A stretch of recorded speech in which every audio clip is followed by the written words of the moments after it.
Adigun mo ní kan lọ́rùn mọ́ sọ kó má jòrá kó mọ́ jònú o. Ọmọ lọ́jọ́ bí o Ìṣọ̀lá o.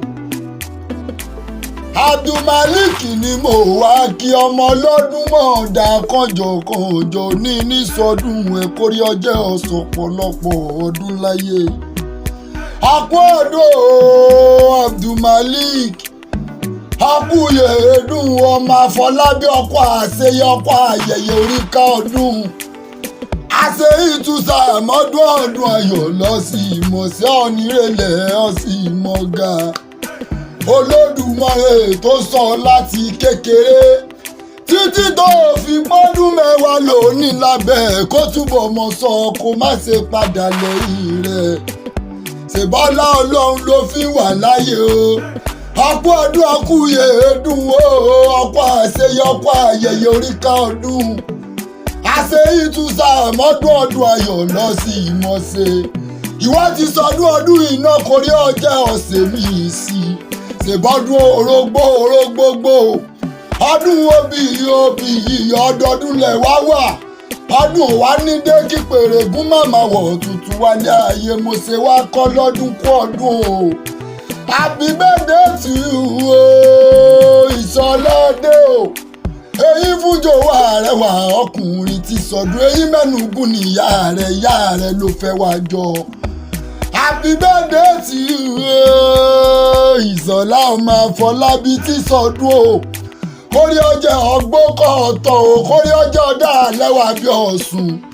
Àṣà àti rá bàbà èyí tí gbọ́mọ ọlọ́mọ lọ́lọ́dùmarè òní jó gbé ọlọ ìwọ òníra o.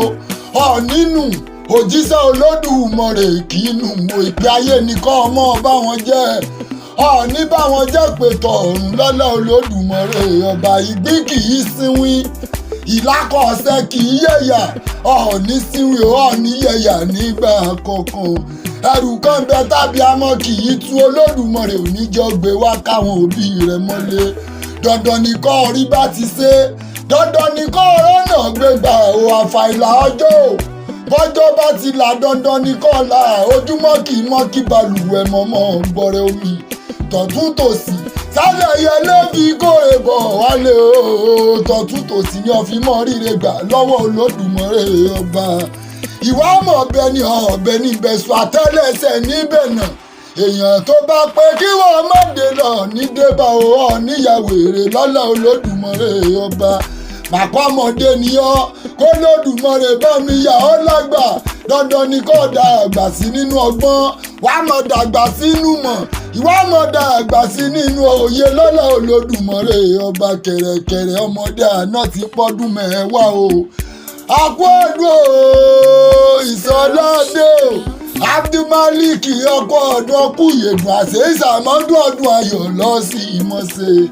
Ilé ọmọ ẹlẹ́rìn mọ́sà o Erin moje o. Erin moje ọmọ saaja wọn poríkì bàbá rẹ̀ gangan ọmọ kíkan igi kan o. Ilé ọmọ kíkan igi kan o tó ya dínà nílé bàbá tó bí yín lọ́mọ gangan. Ọmọ igi kan igi kan èyí tó ya dínà ní pópó olówe wọn poríkì bàbá ẹ̀yìn tí kò jẹ́ kẹ́rù ẹlẹ́rìn kó lè roko kò jẹ́ kí wọ́n fa ẹlẹ́rìn kó lè rodò ní wọ́n poríkì bàbá ẹ̀yìn ọmọ ẹlẹ́rìn mọ́sà ni mò ń ké sí.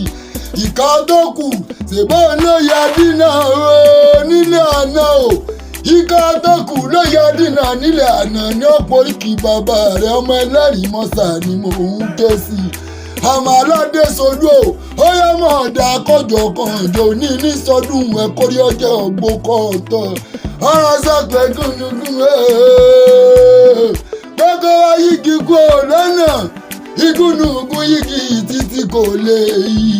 Wọ́n ránṣẹ́ pàkàlàmàgbò gbogbo wa yígi kúrò lọ́nà nílé bàbá tó bí yín lọ́mọ gangan.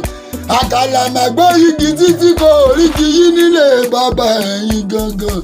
Ọ̀rọ̀ sọ̀pẹ̀ ẹlẹ́ẹ̀kiri o. Wọ́n sọ̀pẹ̀lẹ̀ kiri nílé bàbá tó bí ọlọ́mọ gangan. Àkiri ránṣẹ́ pẹ̀gbẹ́rẹ̀ lókun o. ẹlẹ́ẹ̀kiri ránṣẹ́ pẹ̀gbẹ́ rẹ̀ lọ́sàáwò kó tó lè yígi kú ò lọ́nà nílé bàbá tó bí yín lọ́mọ.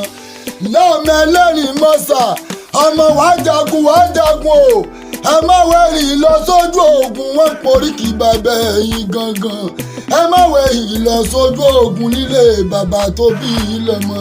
bí ẹ bá wẹ̀rì lójú ogun o ẹ tọ́jú àpòlà bàbá igi bẹ́ẹ̀ bá wẹ̀rì lójú ogun ẹ tọ́jú kùmọ̀ bàbá igi o bẹ́ẹ̀ bá wẹ̀rì lójú ogun o ẹ tọ́jú ọkà bàbá sílẹ̀ o ní wọ́n poríkì bàbá ẹ̀yìn gangan ọmọ ẹlẹ́rìí mọ̀sà ọmọ sàájá ni wọ́n poríkì bàbá ẹ̀yìn mo ṣe wá kí ọkú ọdún o happy birthday to you ọmọ lọ́jọ́ bí o àṣejù sàmọ́dún ọdún ayọ̀ lọ́sì ìmọ̀ṣẹ́ ìgbín kì í síwín o ìwọ ò ní síwín ìlákọ̀ọ́sẹ́ kì í yẹ̀yà ọ̀ọ́ní yẹ̀yà nígbà kankan ọ̀ṣọ́dún ọdún iná kórí ọjọ́ ọ̀sẹ̀ mi ìsìjọ́ tẹ́bi bá palẹ̀ ọ̀ọ́ní sílé ìjọ́ tẹ́bi bá ń pọ̀nà ọ̀nìrìn lọ́nà ọ̀nìrìn ní bèbí ẹ̀wọ̀n láti Olódùmarè ọba má jẹ́ kí n gbàgbé ọ̀rẹ́ màmá rẹ ló pè mí wá o òun ló pé kí n mọ̀ kí ọ pé kò sàmọ́dún ó lò ní kúkú òjijì ó lágbára lọ́hùn wọn bá ṣe sàmọ́dún ó lọ́dún ayọ̀ lọ́sì ìmọ̀ọ́sẹ̀ onísọdún bàlújẹ́ o òkè lọ́mọ wà wo happy birthday to you o bí wọ́n bá ń wí tán béèrè wípé ta ló ń kọrin ewì sí ọ létí Adigun-Akewiola lèmi ń jẹ́ bàbá òní ìtàǹtà ìdá méjì gbogbo olúmuṣà àjínà tó ń pèlè ẹ̀ẹ̀kan ṣoṣo happy birthday to you o.